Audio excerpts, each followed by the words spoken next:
A bittersweet moment. Applause for out-of-state healthcare workers who came to New York to help. A police escort as they prepare to return home. This is something that I'll never forget in my life. But the fight against COVID-19 rages on. More than 45,000 deaths in the U.S. and more Americans struggling to make ends meet.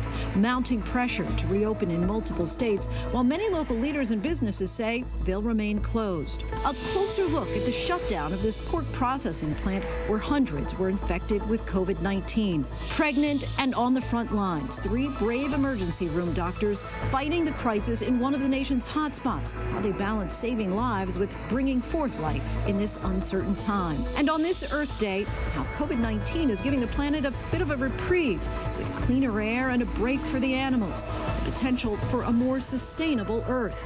And the astronauts who've been watching from above, returning to a very different planet than the one they left months ago.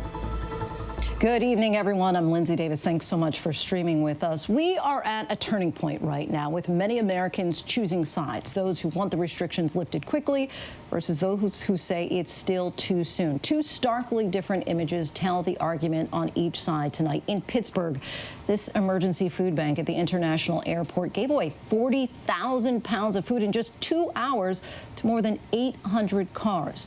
Then take a look at the freezer trucks in Brooklyn, New York. Temporary morgues holding the dead until burial. This push and pull has certainly split the response to this crisis along political lines, but for many on the front lines, this is especially not a time for politics. Our Whit Johnson leads us off. Tonight, even as New York descends from its peak, the number of patients flooding the hospitals is still shockingly high.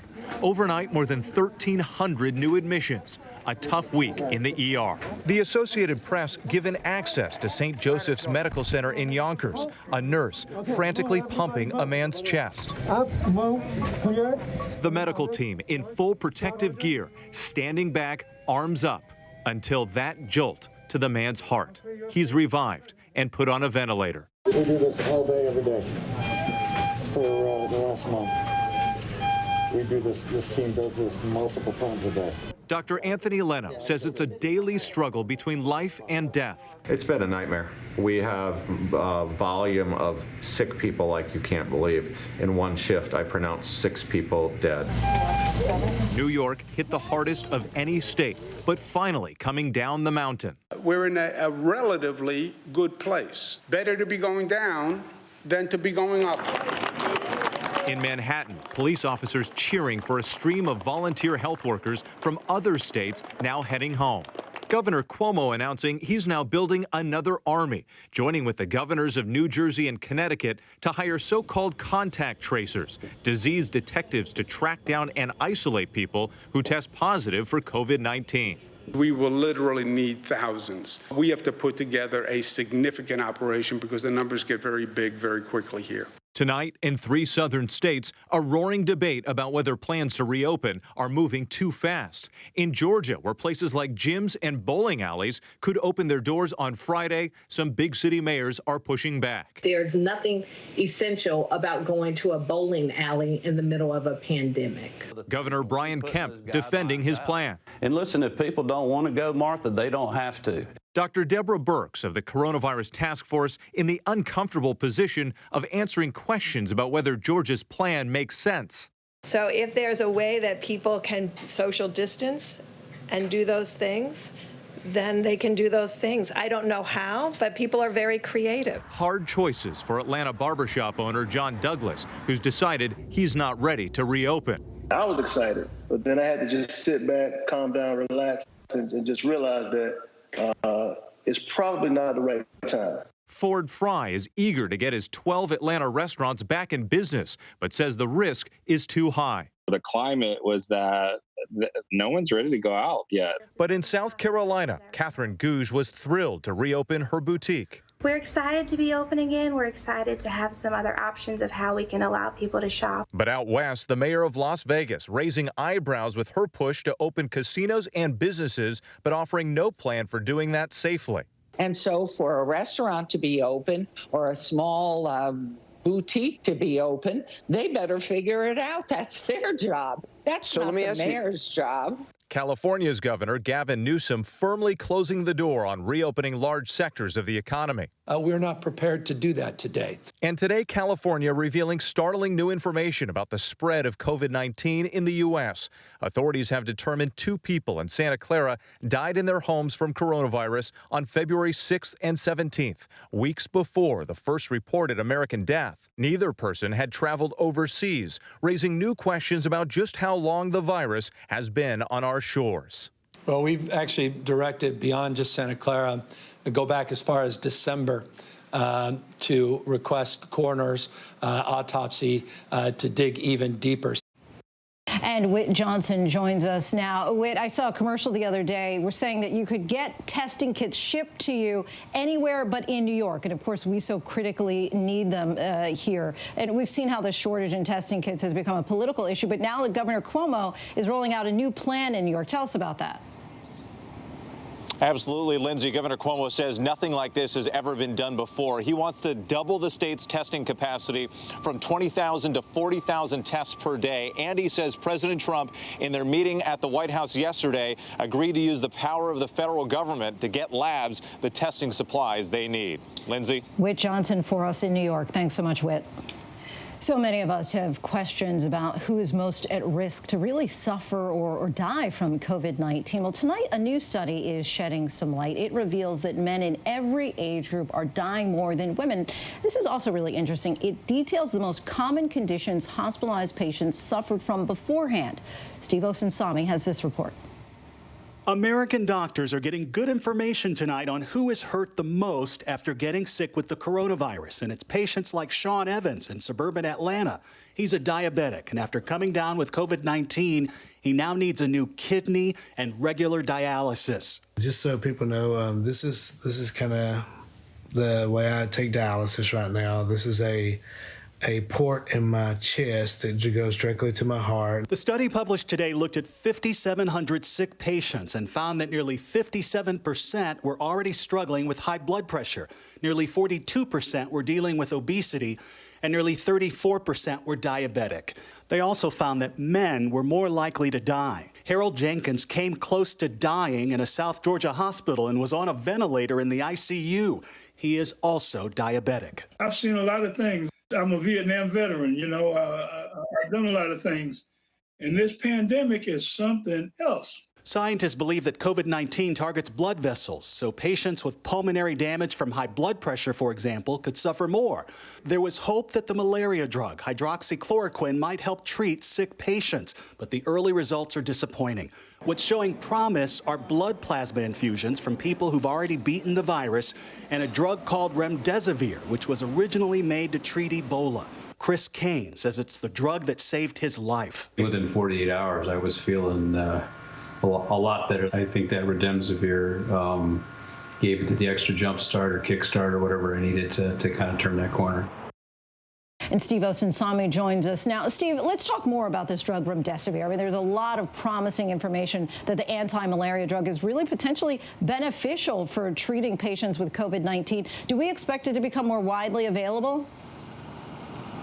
The officials are in the process of trying to make that happen. Right now, that treatment, as well as the blood plasma treatment, are in the middle of clinical trials. They're hoping to get through that and, of course, make this more widely available. In the meantime, they're saying that while the final results aren't in yet, what they're seeing so far definitely looks positive. Lindsay? And this new study, it finds that men are having much more trouble with severe cases than women. Do we think that that's in part because men are generally less healthy than women? The study doesn't sort of explain that. It just shows that they found that no matter the age group, that men were more likely to die from this disease than women. Now, some of this could be more likelihood of pre-existing conditions. Of course, the conditions of diabetes is one of the things that they noticed that contributes to this. And, and we've also reported that, this attacks the pulmonary system. And we're talking about heart disease and other issues that can make men more likely to die from this once they get sick with COVID-19. Steve Osunsami for us in Atlanta tonight. Thanks so much, Steve. And let's turn now to Washington, where the head of the federal agency overseeing the rapid production of a vaccine to fight the coronavirus pandemic has been removed from his post. Dr. Rick Bright says in a scathing statement that he was removed after he pushed back against what he called misguided directives, pushing the drug hydroxychloroquine as a potential treatment for COVID-19, a drug the president has called a game changer. ABC's Terry Moran has the latest from Washington. Tonight, Dr. Rick Bright, who led the key federal agency that's developing drugs and a vaccine to fight the coronavirus, is suddenly out of his job, and he's speaking out. Bright says he was abruptly removed from his post this week because, he claims, he insisted on rigorous science-based vetting of hydroxychloroquine, the anti-malaria drug that's been embraced by President Trump. I think it could be something really incredible. We're having some very good things happening with it. Dr. Bright, in a statement he released after being transferred to another agency, declared, "I am speaking out because to combat this deadly virus, science, not politics or cronyism, has to lead the way." Bright says he defied directives to push the anti-malaria drug, saying it was being promoted by the administration as a panacea, but clearly lacks scientific merit. The Veterans Administration tried it on COVID-19 patients, and researchers say it may lead to a higher death rate. Jonathan Karl pressed the president on those new findings. A panel of experts at the NIH is actually now recommending against the use of hydroxychloroquine in combination with Z-Pak, which is something you've been recommending. I'm always willing to take a look. Brett? Trump and his allies have hyped the drug repeatedly, to the apparent dismay of Dr. Anthony Fauci, who's called the evidence for its use anecdotal. And when Fauci tried to answer a question from a reporter earlier this month, he was pushed aside by the president. Correct? He's answered that question 15 times. And Terry Moran joins us now live from Washington. Terry, a serious charge here, and Dr. Bright is also calling for an investigation. What's he saying? He has. Dr. Bright is asking the Inspector General of the Department of Health and Human Services to look into what Bright says is the, quote, politicization of work on medicines and vaccines to fight the coronavirus. He has also comes up again and again this word cronyism in his allegations, that he felt he was being pushed to promote and to give funds to give congressionally mandated funds to treatments and possibilities that he thought were only in the pipeline because of who was promoting them. They were politically connected. All these are his allegations, and he's lawyered up. He's hired the lawyers for Dr. Christine Blasey Ford. They're whistleblower lawyers known in this town, and they say that his removal from his post was, quote, retaliation, plain and simple. They want to see him reinstated. Lindsay? We'll be following that closely. And let's just take a step back here, Terry. I mean, should the American people be concerned that these critical scientific efforts to take on the virus are being undermined by politics? Well, that's one of the things that obviously Dr. Bright is accusing the administration of doing, is politicizing the fight against this coronavirus. But I think it may be something else at work. This is a fast-moving epidemic, pandemic. There's the old military adage, no battle plan survives the first contact with the enemy. Everybody is out there trying to figure out what might work. The president is someone who wants to deliver good news. He gets out in front of it. He probably shouldn't be promoting medications, but he does see his job as trying to lift the spirits of people. The scientists have the harder work to do. Lindsay? And Terry, before you go, President Trump, he also weighed in on the Georgia governor's calls to open up his state. How's the president responding? Well, the Georgia governor, Governor Kemp, went as far as any governor. He said that it was time for Georgia to get back to business, including the business of tattooing and massages. He said that under his opening up order, tattoo parlors and massage therapists would be able to do their business.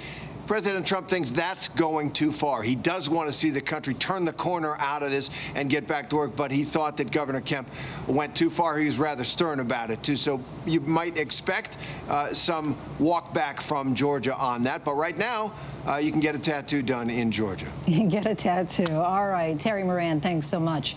And Dr. Rick Bright says in a statement to ABC News, sidelining me in the middle of this pandemic and placing politics and cronyism ahead of science puts lives at risk and stunts national efforts to safely and effectively address this urgent political health crisis.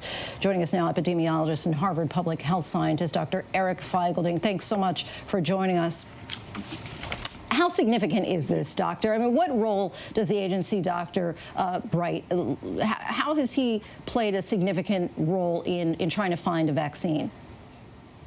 Right. So he's in charge of BARDA, which this agency allocates funding from Congress into which priority treatments and randomized trial the U.S. government should fund.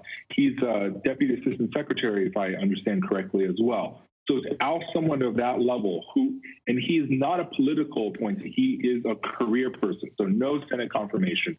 He's a career scientist and he spent that time. And to oust him for basically putting science first above political agenda is woefully wrong. And new analysis found a higher rate of death among patients who used the malaria drug than those who did not. Is there was on just how safe this drug is to use?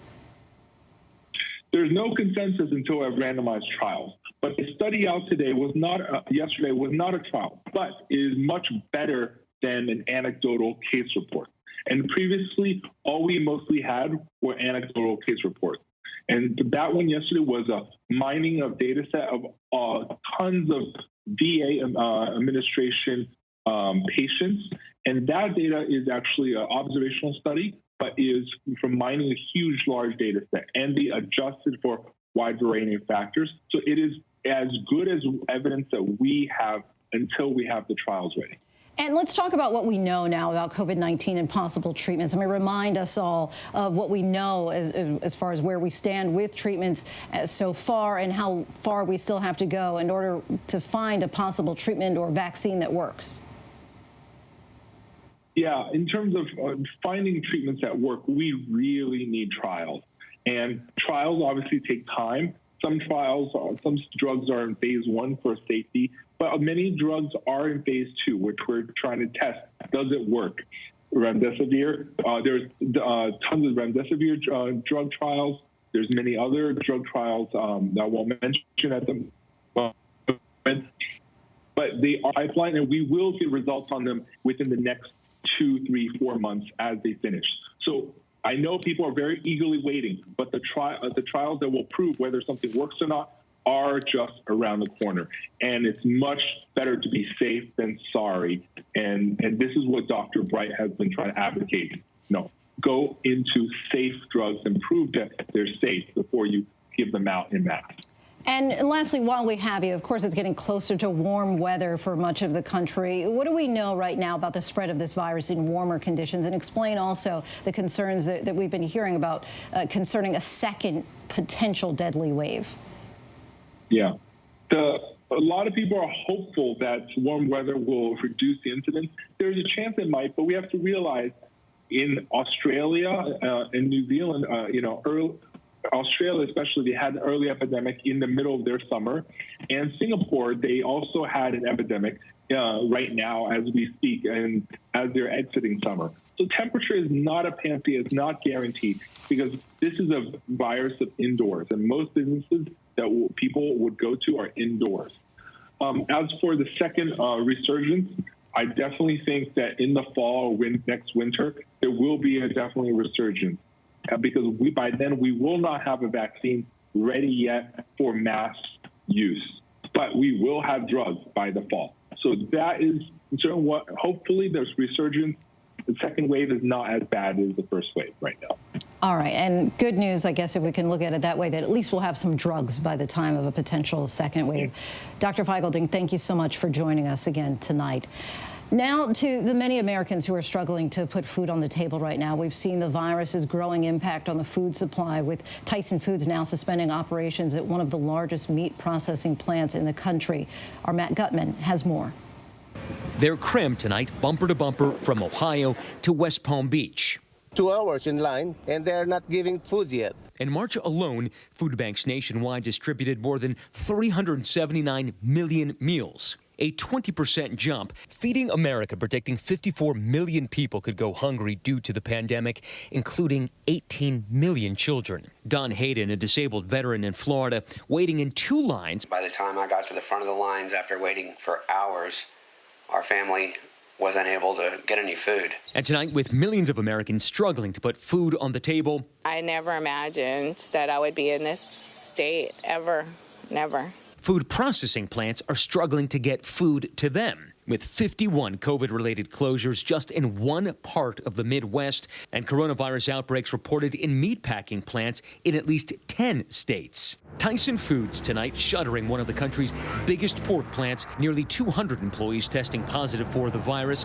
The nation's biggest outbreak remains at the Smithfield pork plant in South Dakota. More than 780 infected. Michael Goutlek, working the line, says some employees used hairnets as masks. It's the balaclava type that you put on your head like a mask and covers your face and your nose. Michael later tested positive. Smithfield tells ABC News tonight it has followed CDC guidelines and is doing everything in our power to help protect our team members from COVID-19 in the workplace. We are joined now by our Matt Gutman from Sioux Falls, where hundreds at the Smithfield pork processing facility have tested positive. And Matt, when we talk about the food supply chain, we've been seeing how there's a surplus of food and supplies in some parts of the country while others are lining up for hours. Has there been any effort to try to spread around this surplus of food? You know, one of the problems with the supply chain is that it's hard to get certain things to where they need to go, right? There have been backlogs because plants like the one here, Smithfield in Sioux Falls, South Dakota, is closed. 50 plants across part of this region, food processing plants, are also closed. So there's really a backlog. You need farmers to harvest their produce. You need truckers to get it to a processing plant, and then you need it to be processed. So it's really difficult. Also, food plants, meat packers, they tell us you can't just change the assembly line overnight to create more social distancing. That kind of work would cost millions of dollars, take a lot of time, and then slow down production. So we're really in a very difficult point, and really for the first time in American history, we have faced this kind of problem nationwide. One company, Public Supermarkets, based in the South, is actually buying some of that fresh produce and milk and then donating it to Feeding America and their food banks in 7 states. So some people are trying to do something with it, but obviously not on the scale that we would like to see in terms of spreading everything out, Lindsay. Right. Okay. Matt Gutman for us tonight in Sioux Falls. Thanks so much, Matt. And when we come back, President Trump's warning for Iran, instructing the Navy to shoot down and destroy gunboats. But is the president playing into Iranians' game plan? Plus, the great experiment, what scientists are learning about how nature is thriving during the shutdown of much of the planet. And medical workers continue to work, of course, around the clock during this pandemic. But tonight, we introduce you to 3 doctors facing a unique challenge, fighting COVID-19 while they're more than 6 months pregnant. But first, here's some of the trending stories on abcnews.com.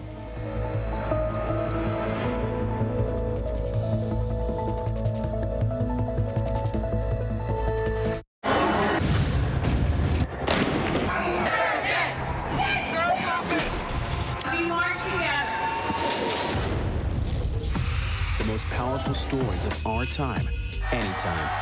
Nightline. Your mom said, comb your hair. Your dad told you, smarten up. Your dog is judging you right now. And your best friend just called you crazy. We all need someone who'll pull no punches and give it to us straight. Now imagine getting your news like that. No bull, no spin, just give it to me straight. Straightforward news. Straight to the heart of the story. ABC News, straightforward. The Americans here on the ground and the Iraqis. 18,000 tons. Patatas. Ismail? David.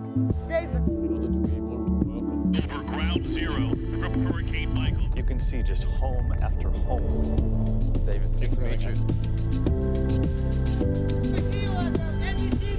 This was your view. My favorite view. Thank you very much. Thank you. Good morning, sunshine. Good morning. Good morning. Oh, I'm grateful you woke up this morning. Good morning, sunshine. Good morning, sunshine. We've been waiting for you. Say good morning. Good morning, sunshine. America. Say good morning. I want you to wake me up. Right now, how do you make make sense of it all. Now, afternoons on ABC, one place with the good information you need. We are all in this together, and we're going to get through this together. Pandemic, what you need to know. Afternoons at 1 Eastern, 12 Central and Pacific on ABC. Welcome back. Of course, we've reported extensively on the heroic doctors and nurses on the front lines of the nation's hospitals working around the clock against the flood of COVID-19 cases in hotspots around the country. But now imagine if you were doing all that while more than 6 months pregnant. That's what's happening with 3 doctors at one hospital in Prince George's County, a majority black suburb right outside the nation's capital that has become the epicenter of the COVID-19 surge in Maryland. ABC's Rachel Scott has their story. In an emergency room under siege by the coronavirus, Dr. Elizabeth Claiborne has 2 things top of mind: the lives she has to save and the life growing inside her. She must be hungry because I have not eaten today. She has made the decision to keep doing her job and to do it 7 months pregnant. And she's not the only one. At Prince George's Hospital Center in Maryland, there is not just one pregnant doctor on the front lines, there are 3. As soon as I walk in a room, a lot of people are like, "What are you doing? Why are you here?" Some people are like, "You're crazy. Why are you still working?" Well, we're good to go. It's what we signed up for, and we want to be there, or else we wouldn't be there. COVID-19 cases have skyrocketed in PG County, more cases here than anywhere else in the state. The number of sick COVID positive patients that we're seeing is increasing. Hospitals inundated with patients, critical care units filled up. And these 3 doctors worried taking a leave of absence all at the same time could put a strain on their fellow staff members. Doctors Michelle Callahan, Elizabeth Claiborne, and Tu Carol Nguyen would choose to stay on the job 6 to 7 months pregnant, with full backing from the hospital to take a leave of absence at any point. Almost all the patients that were surrounding me in the immediate area that I was in ED were COVID positive. And that's an unprecedented experience to have as a provider. Yeah, this has to come with a heightened level of anxiety, right? The further that you get into your pregnancy, we are also seeing the amount of cases spike. That could not only jeopardize my life, but could jeopardize the life of, my baby girl who I'm carrying inside of me. And it's really scary. While there is limited data on COVID-19's effects on pregnancy, hospital staff have tried to limit their exposure. There were a couple of unresponsive and very sick people who had to get intubated right when they came in, and my colleagues stepped up and kind of took care of those people. But protecting themselves as doctors brings an added layer of difficulty as expecting mothers. So when you're wearing these N95 masks or anything else, it's basically you're being suffocated for like 10 hours, 11 hours a day. I feel relieved that I'm walking out to my car and only have this face shield mask on instead of the N95 or respirator, which makes it really hard to breathe when you're pregnant. Each day is a balancing act. Definitely getting more stressed as I move towards the end of my pregnancy and towards the thought of, when I deliver, if I'm going to end up testing positive and what will happen in that event. Their 10 to 12-hour shifts aren't without those constant trips to the bathroom, and under all that personal protective gear, compression stockings to keep the swelling down. I'm really tired and thirsty by this time. I've had the mask pressing on my face all day. My nose feels congested. And it's becoming more difficult for me to not see these sick patients. Their family's proud but anxious. I worry about the risks that she's taking. I'm scared for my unborn granddaughter. Even after hours surrounded by death and pain, moments of joy about the lives they will soon bring into the world. Hopefully in a few months we'll all be able to get together and have play dates with our baby girls. Yes. Yes, all 3 are expecting girls this summer. When your daughter one day grows up and learns about this time, what do you hope she takes away? I think the biggest thing that I would love my children to take away is to find a job that you feel fulfills you and that you want to go to. I do hope my daughter grows up and looks back on this and being like, cool, there's some strong women out there doing some really cool stuff. There's always going to be challenges that lie ahead in her life and in the lives of human beings for forever and always. And so how we respond to those challenges are really important. And while they are seen as heroes, they plan to tell their daughters they were just doing their jobs. Rachel Scott, ABC News, Washington. Strong women indeed. Our thanks to Rachel Scott for that story. Coming up next, after months in space, astronaut Jessica Meir returned to a world completely different from the one that she left behind. She shares her tips for life in quarantine and her message of hope during these difficult times. Plus, state budgets are being particularly hard hit by this crisis. Senator McConnell even suggested they should declare bankruptcy rather than get federal money. We go behind the numbers to see exactly what they're dealing with. But first, our tweet of the day. New York Governor Andrew Cuomo sounding the alarm about reopening too soon.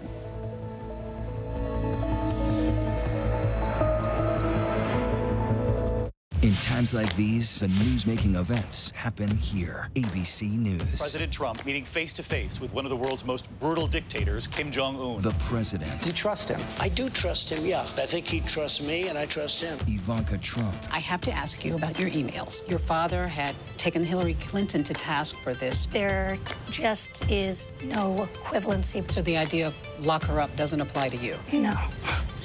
Comey. How strange is it for you to sit here and compare the president to a mob boss? Very strange. Michelle Obama. What do you wish you could tell your pre-White House self?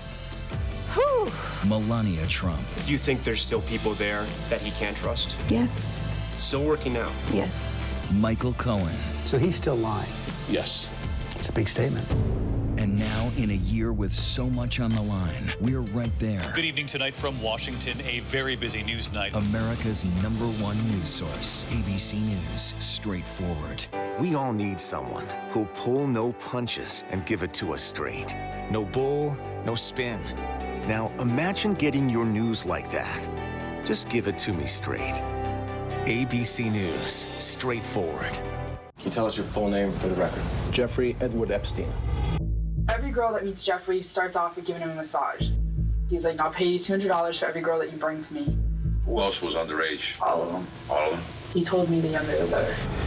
How did he get so rich? How did he get away with it for so long? And what do the women who survived his crimes now have to say? Truth and Lies, Jeffrey Epstein. Listen free now on Apple Podcasts, Spotify, or wherever you get your podcasts. What's the most innovative daily news podcast out there to listen to every day? Well, the Edward R. Murrow Awards say it's Start Here, the daily news podcast from ABC News. Even the New York Times calls us a top news podcast worth listening to. Start Here, free on Apple Podcasts.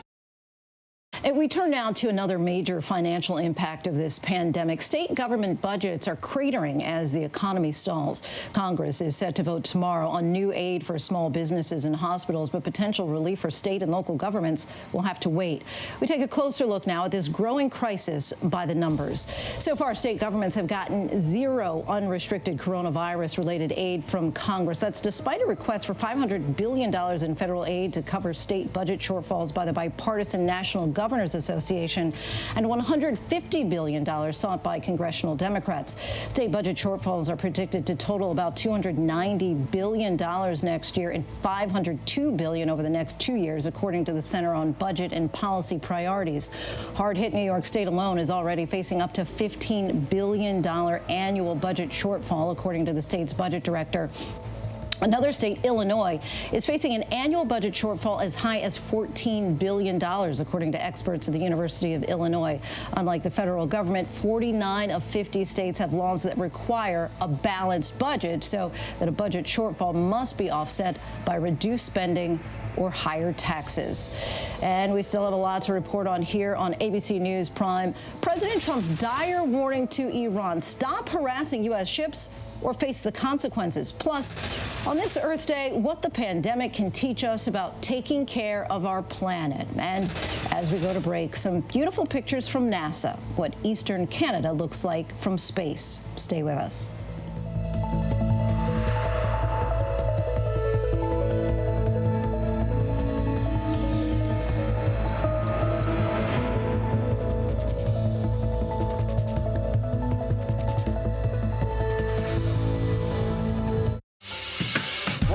Right now, this is part of the eye wall. This procession of migrants goes back 2 miles. There is going to be catastrophic damage. This fire has made a run. You can see those flames shooting up into the sky. We are on the jam-packed red carpet. To the right, guys. So this is the 4th weekend of protest.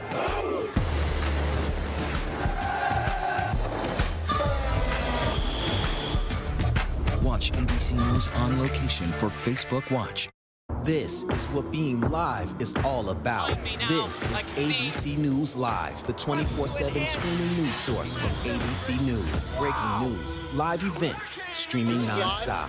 Original breakthrough storytelling from ABC News, National Geographic, ESPN, and it's all designed differently for you to stream straight to any screen whenever you want. ABC News Live. Streaming everywhere, right to you. ABC News Live. It's that easy to go there.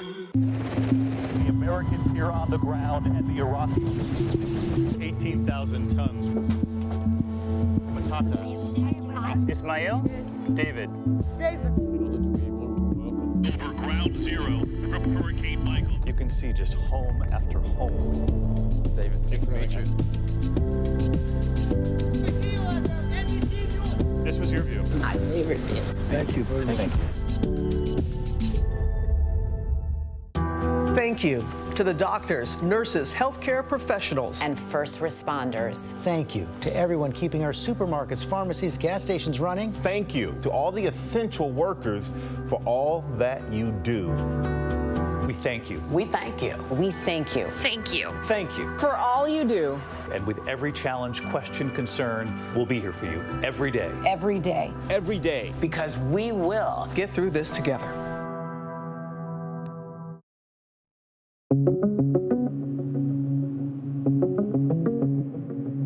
This morning, fresh scattered protests continuing around the nation. We're not able to work right now, and we really, really want to go back to work. I think, what they're doing as far as the lockdown and everything is unconstitutional to start with. Residents in several states today calling for their governors to lift stay-at-home measures. This as the Senate unanimously passes a new $484 billion relief package. Unless we get our economy up and running again, there's not any way we can spend enough to continue to prop up the country.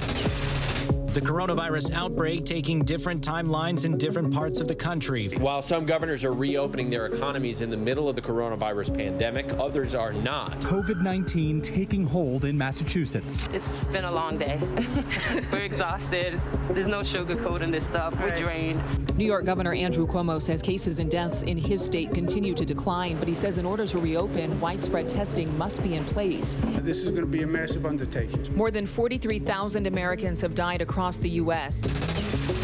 As countries around the world and some states in the U.S. either begin to reopen or plan to reopen, the World Health Organization sounds the alarm for the second time this week. Warning countries who are trying to reopen to think twice. They say their projections show the coronavirus pandemic will linger, and the worst is yet to come this winter when it hits during flu season. One of the greatest dangers we face now is complacency. Denmark and Sweden are beginning to reopen as well, relying on people to take more social and individual responsibility.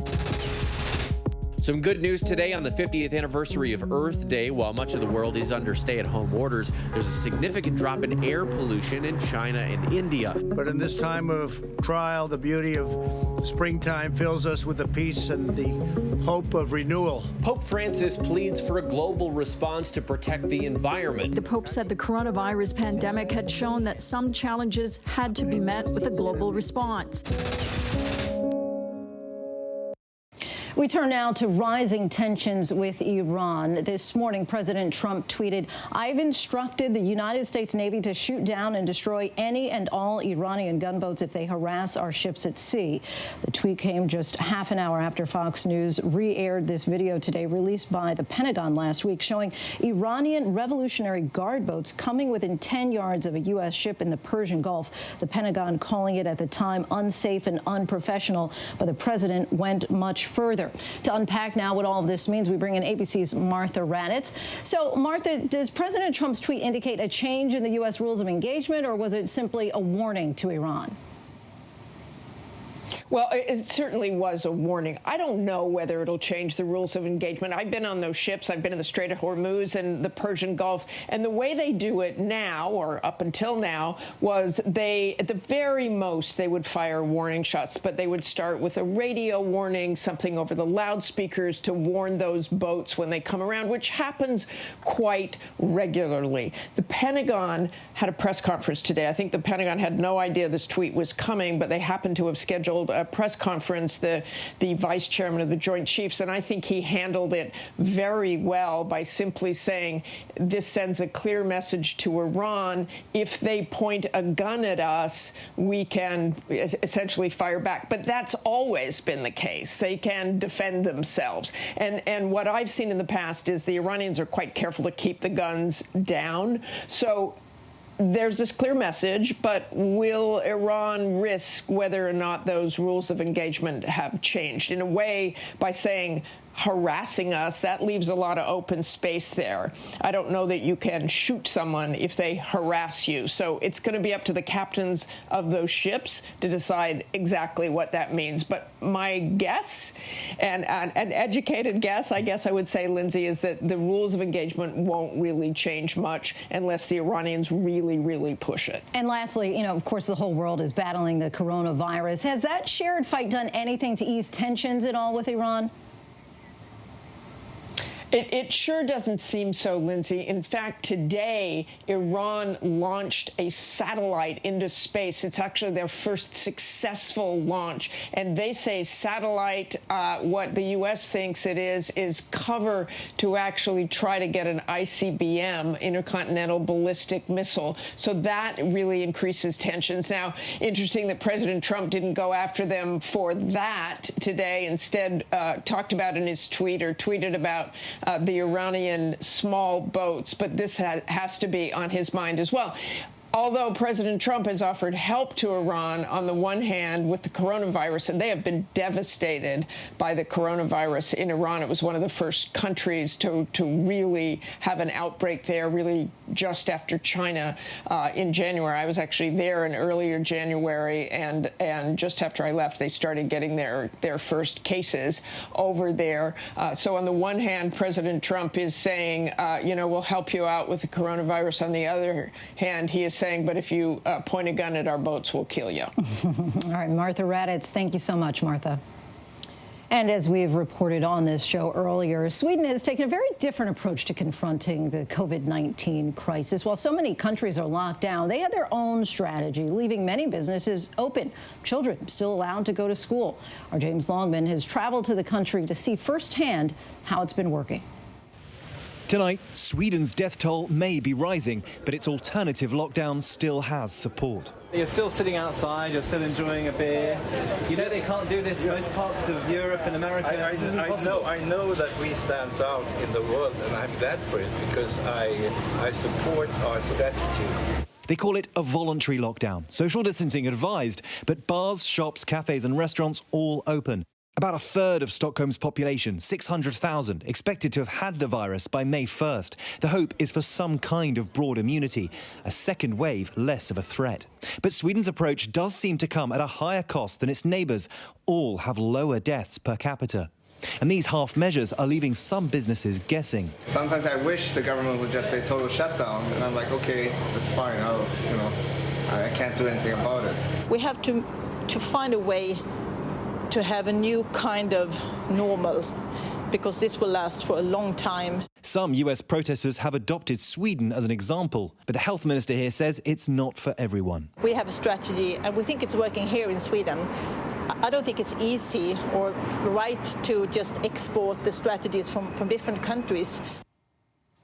Our thanks to James for that. It is Earth Day, after all, today, and like everything else, that means something slightly different during a pandemic. Climatologists are calling the massive drop-off in emissions since society slowed down one big experiment, a chance to see a world without us humans playing such a prominent part. The question, what lessons can we learn?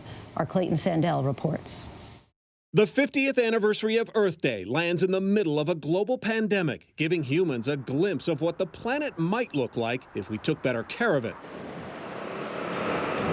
Take air quality. With fewer people on the roads, skies over New Delhi this week turned from hazy brown to a rare blue. In Paris, where satellite pictures show empty streets around the Arc de Triomphe, air pollution is down 46%, 19% in Sydney, 29% in LA.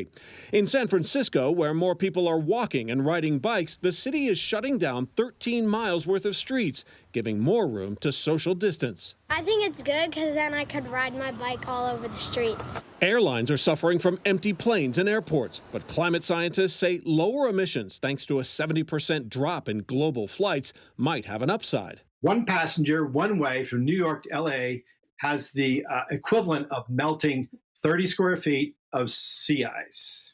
Thanks to coronavirus shutdowns that have devastated the economy, environmental changes are now happening at an unprecedented rate. We're all part of a big experiment here. I don't think we've ever seen such an abrupt and simultaneous drop in our emissions. These are crazy times, but for the Earth, it's maybe a breath of fresh air. For animals, like this kangaroo in Australia, it's a time to reclaim near-empty city streets.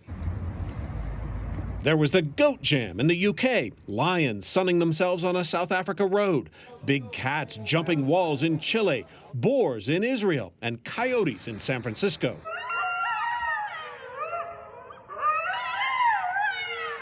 Yosemite National Park had 4 million visitors last year. Today, 0.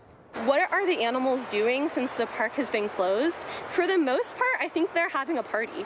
I think that this time of year is difficult for the animals here. There can be literally walls of cars or people in the park. There are things scientists say the pandemic likely won't change, like global warming. The level of carbon dioxide humans are pumping into the atmosphere may be slowing, but overall, it's still rising. We've been altering our atmosphere in significant ways since the dawn of the Industrial Revolution. Things started going up in the early 1800s. So 6 months change in emissions is not going to have a huge effect. Environmental advocates say the shutdown hasn't slowed Trump administration rollbacks in the past few weeks, delaying Obama-era vehicle mileage standards and rolling back coal power plant emission standards. As quarantines end and Americans shift out of park in the coming months, plummeting gas prices may give them motivation to drive even more than before. In the long term, we end up with more air pollution and, in fact, more fossil fuel emissions because there's this desire to sort of get back to business as usual. So in the long term, is this going to save lives or harm lives? I think it remains to be seen. But what's happening now, scientists say, provides a glimpse into a sort of parallel universe where the possibilities of alternative energy, lower emissions, and less pollution can be seen right now, if only for a short time. Great time to take stock of how our daily impact, or how our daily lives and our actions really do impact the environment we live in. We're all in this together, and we all share the same nest. And I think that's one thing this pandemic may be showing us, is that our actions do affect one another. I like that we all share the same nest. Our thanks to Clayton for that report. And as we just saw animals taking over cities, how about a reminder of the power of nature, or Instagram, how powerful that can be over humans and our activity? Well, people in California, they're defying stay-at-home orders to catch a glimpse of the latest super blooms of poppies in Antelope Valley. The vibrant colors of Mother Nature, simply too irresistible, apparently. And when we come back, advice on dealing with isolation from people who had to do it for a living. We talked to 2 astronauts to get their tips on life under quarantine. And as we go to break, something a little different. Our friends at Nat Geo show us a community of primates thriving on their own. Their special Born Wild airs tonight.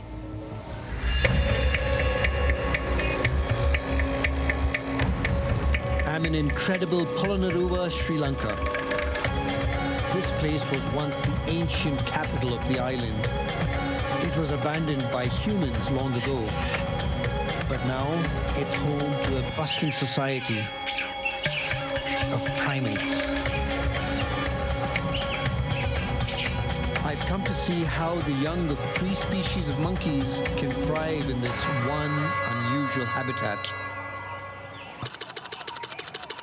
I'm here with Professor Wolfgang Ditters. He's been studying taupe macaques and knows them better than anyone else in the world.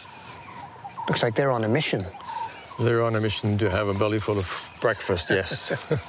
That's what their mission is this morning. Pala's mother was the lowest-ranking female in the group. Now he's an orphan at the very bottom of the social order. While his peers are grooming and nursing their moms and playing, poor Pala is out foraging, trying to find something to eat. In this monkey society, macaques are at the top, taking first dibs on any available fruit.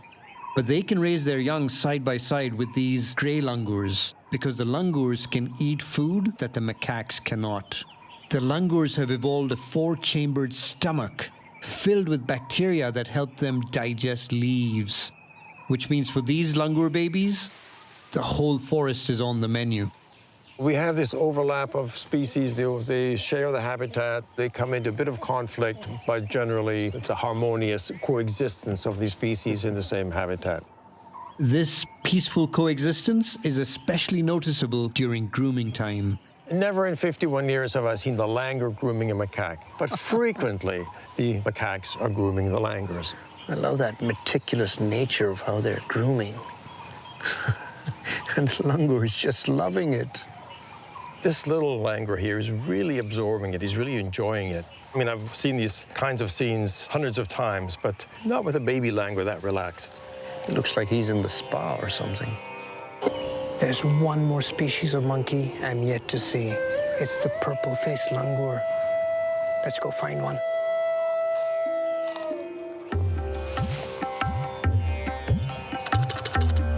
Look at that. Look at that tuft of hair. They're so unique. So cool looking. These monkeys have lost over 90% of their habitat and they're endangered. So I actually feel very privileged seeing them in the wild. These monkeys have evolved perfectly to live in harmony with each other. Perhaps the challenge for the next generation is for us to learn to live with them.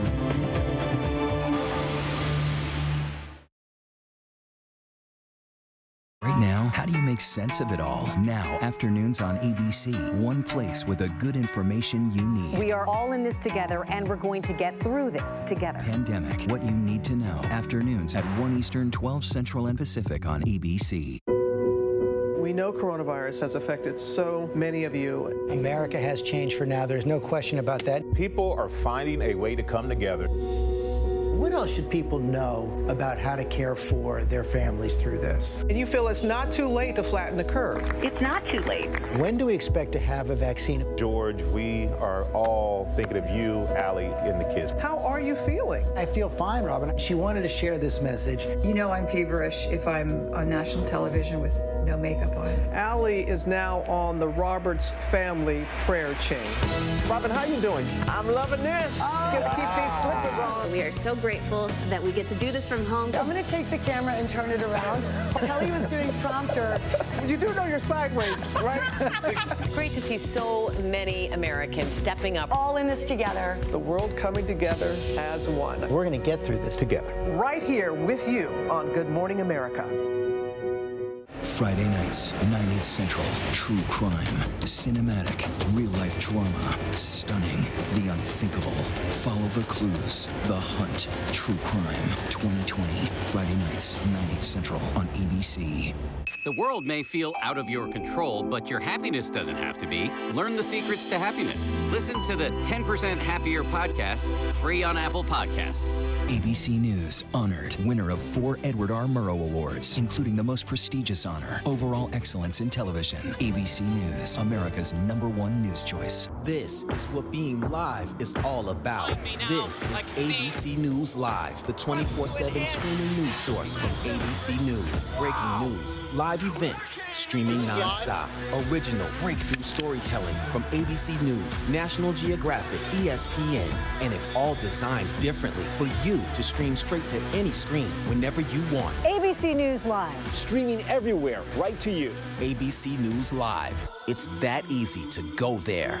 ABC News, America's #1 news source. Straightforward news, straight to the heart of the story. ABC News, straightforward. Monday on GMA, Smile. Smile through your fear. With the one and only Josh Groban performing live. Smile and maybe. Josh Groban Monday on Good Morning America's Spring Concert Series, sponsored by Zyrtec. GMA Friday morning. It's the television event everyone's talking about, The Last Dance. And now Friday, see for yourself an exclusive moment from the next episode. What will it reveal? The Last Dance, the exclusive clip. See it Friday only on GMA.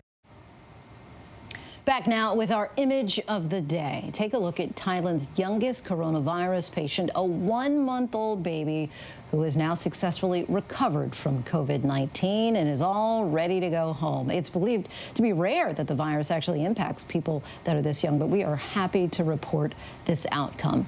And one more thing on this Earth Day. Before NASA's Voyager 1 spacecraft left our solar system back in 1990, it turned around and took a series of pictures. Take a look at this first ever family portrait, if you will, of our solar system. And right there in the distance, that blue pale dot, that's Earth. Astronomer Carl Sagan wrote, "That's here, that's home, that's us." On it, everyone you love, everyone you know, everyone you ever heard of, every human being who ever was lived out their lives. Our Gio Benitez spoke with the astronauts who get to see the Earth from outer space every day, and they tell us it gives them a bit of a different perspective. They are the astronauts who see planet Earth from the best seat in the universe, the International Space Station. Jessica Meir and Chris Cassidy, they essentially swapped places last week. Cassidy is now in orbit, and Meir is back on Earth, arriving just last Friday. She went to space months before the COVID-19 pandemic, launching in late September. That was, what, more than 200 days ago? Yes. The world was a very different place then. It really was a stark contrast. We're looking down at the Earth and it looked equally as stunning as it ever did, but we knew what was unfolding down beneath all those clouds and beneath that atmosphere. Coming back down to it, it's a whole new world. Everyone's wearing masks and, I'm not even allowed to hug people after being up there for 7 months. So, I think it actually feels more isolating and confined down here than it does on the space station. While in orbit, Meir shared videos like these, hoping they would help people living in isolation. Right, and then we'll scrub the shampoo. Washing her hair in space, exercising, and showing us how astronauts prepare meals. Hopefully people can use some of the same strategies that we use up there, sticking to a routine, getting exercise. I think it's really important, despite how serious this situation is and how tragic it is, we do need to try to maintain some kind of levity in our own lives as well, too, I think, to get through it as human beings. What is your message to people right now who are living through these tough times in isolation? What's your #1 tip for them after going through it yourself out there? The main message is that we are truly all in this together. That is something that is very easy to see when you're on the space station looking down on the planet and you don't see any of those political or drawn-in boundaries. We as humans are really all in this together, whether it's the fight to maintain planet Earth in as good of a state as we can, or if it's this fight against COVID-19. In space, Chris Cassidy has just started his 3rd expedition aboard the International Space Station. It turns out astronauts routinely go into quarantine before all launches to avoid getting sick while in space. You left Earth right in the midst of this pandemic. What was that like for you? We as a crew, we knew we would be in quarantine during that period of time. What was surprising to us is the rest of the world joining as well. Right now you're seeing Earth from space, so what are you feeling looking down on the planet? Being up here gives you this really cool perspective. I think about how fast we're going and how big the world is, but yet how small and interconnected we all are, particularly in the pandemic time frame. Chris, this isn't your first time in space. What tips can you offer so many Americans right now who are just living in isolation? What works for me, I can tell you, is sticking to a schedule. I like to have some kind of thing to look forward to, whether it's a walk, doing some push-ups or sit-ups. The heart of the matter for me is sticking to a routine. Tonight, 2 people who've witnessed the beauty of Earth from outside the atmosphere and our human potential from the inside share a message of hope on this Earth Day. So many people they're living through tough times, and so they find it perhaps a little hard to even say Happy Earth Day. But what is your message to them? Be as good to planet Earth as she has been to us. I think that's really important, and if everybody does their part, then we really can still maintain things for the generations to come. If you're listening to this, you're alive. And be thankful for being alive. Cherish the time with your family, cherish the times with your loved ones, because eventually we'll be back to some new normal and we'll be longing for the time with our family and our loved ones. Even with so much to discover in a universe filled with so much mystery, these astronauts say love and life matter most. Gio Benitez for ABC News Live on Planet Earth. Great message there to be thankful for the time with our families and loved ones. And that is our show for this hour. Be sure to stay tuned to ABC News Live for more context and analysis of the day's top stories. I'm Lindsay Davis. Thanks so much for streaming with us. And before we go tonight, we want to leave you with another look from space, courtesy of NASA. Have a great night.